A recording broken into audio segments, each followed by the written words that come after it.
Okay, so here we have a 2011 Gibson Custom Shop Les Paul Custom in Pelham Blue. Definitely one of my favorite colors of this model. Condition-wise, I gave this one a 7.5 out of 10. It has some scratches, some dings, a little bit of clear coat bubbling around the tuners, some small amount of wear in the back, and then a little bit of finish checking on the back of the tuners. There have been some replaced parts on this. The tuners have been replaced on this. They have my personal favorite, the Gibson waffleback tuners. I think they look way cooler. They're nice and sturdy. They feel good when you're tuning. There's no well, there's holes on the bottom and the top, but there's no like extra holes that you can't see because the holes from the Grover just fit perfectly, and then they had holes made on the top, so it looks nice and clean. There is a little bit of finish checking coming from that though, and the clear coat bubbling on the top of the headstock is from swapping out the tuners, which is fairly common when that happens. Some other parts that have been replaced on it is the pickup covers have been replaced on this to give it more of a VOS look, and then the bridge and the tailpiece have been replaced on this also to so that it's not so shiny, so that it has more of a VOS feel to it.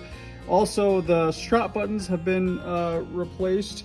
They're a little bit more heavy duty, and then the capacitors on the back have been upgraded from the tiny little teardrop capacitor, orange drop capacitors, I mean, to the Sprague capacitors. If you look at the listing, you'll see those. It is quite a big upgrade, so that's pretty nice on this one.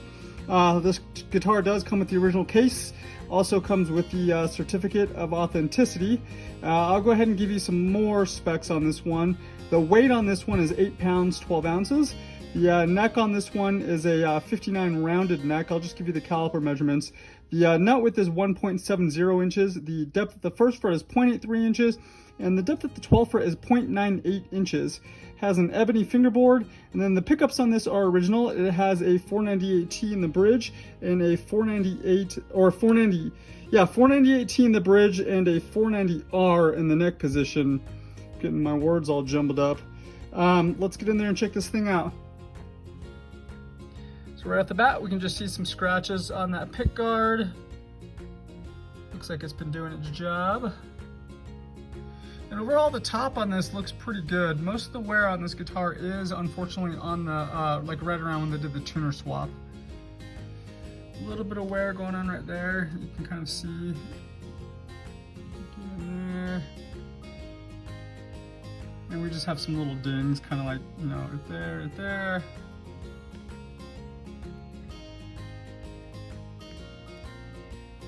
Dings right around there. You can see those dings. Only when I shine the light though, they're like pinhead sized dings down there. Not a big deal.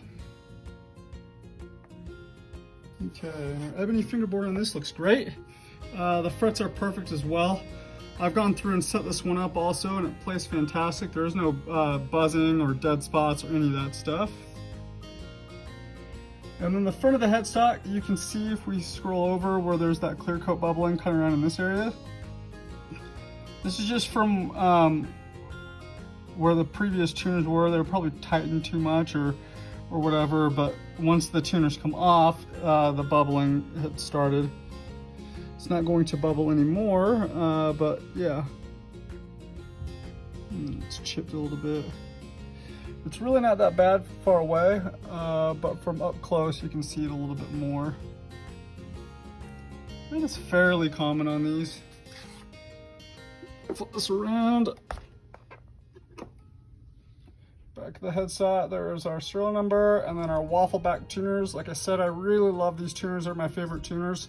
They are nice and sturdy too. They don't feel like the Clusons where they're all, or their typical Cluson Deluxes where they're really flimsy. These are not.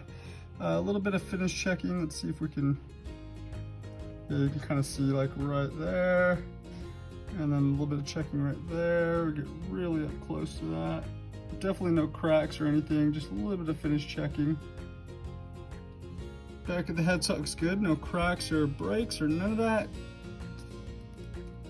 Back of the neck looks really good.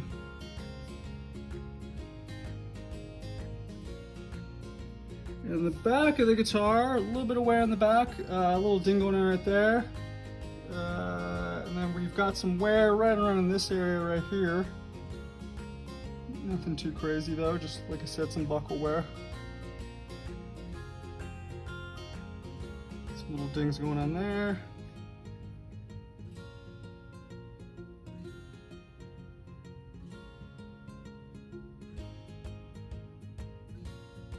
Cool, we'll go ahead and flip this one back over. Oh, we can see a little bit more finish checking right there when we get that light shined into there. You have to shine that light to be able to see that though. Get it at an angle.